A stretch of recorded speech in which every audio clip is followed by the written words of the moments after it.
His lawyers, responding to accusations put to them by journalists at the Times and the Sunday Times, reportedly said they were not able to provide any response to such, quote, a large litany of questions, unquote. And since his accusers had chosen to anonymize the names of the women involved, they said this was a strategy designed to hurt their client. Why would they care? He makes them money. Or he did. Who suspected there was, quote, a deeply concerning agenda to all this, namely the fact that he is an alternative media broadcaster competing with mainstream media, right? Like, I guess he's supposed to be like an Alex Jones, a George Webb, you know, I guess what's become of Tucker Carlson.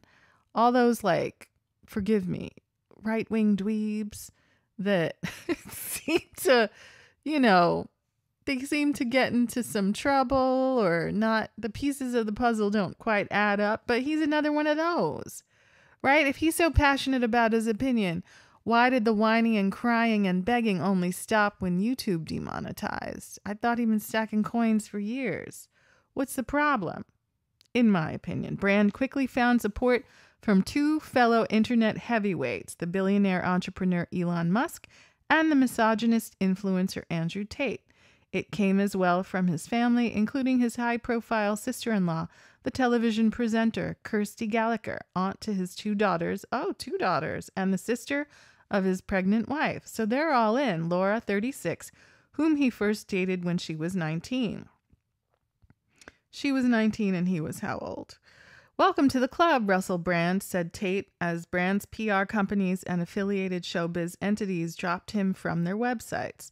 The powerful recent testimony from women in Britain and America is more than just a determined attempt to tell their story and shine light on the alleged grim past of an entertainer who became a popular comedy and film star, voicing Dr. Nefario in the cartoon Despicable Me before his turbulent, brief marriage to the pop megastar Katy Perry. It is more significant than that because Brand now represents more. His voice is listened to by English speakers across the world, where his charismatic and rebellious performances give credence to several prominent conspiracy theories, including the suggestions that the global panini, support for Ukraine, and the climate crisis concern are all masking the activities of shadowy global manipulators. The shows put out by Brand give his fans the chance to imagine themselves part of his circle. It is a byproduct of social media that sociologists are watching with interest and which can function almost like a traditional cult. And he's trying to monetize it like a traditional cult and blind people to any kind of questions or skepticism about what he may or may not have actually done in his intimate past. A leader draws viewers in with the lure of promised intimacy, or at least of a sense of community, which coincidentally is the name of the wellness festival that Brand stages in the countryside each year. I wonder how much money he makes off of that. Brand is, he often emphasizes, merely asking the questions and, quote, staying free, like a maxi pad. But the arrival on the cultural and current affairs landscape of popular internet pundits such as him and Tate, and in America, Joe Rogan and Ben Shapiro. Oh, that's the one.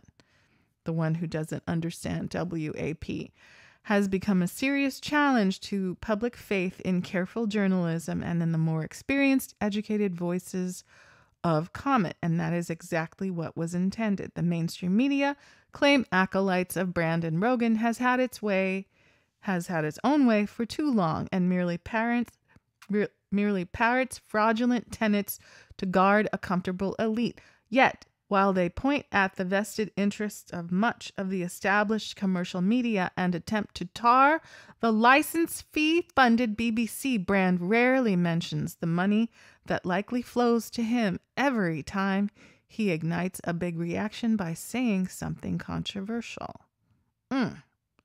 Well, that's that, is it not? He trying to play the role. We'll see.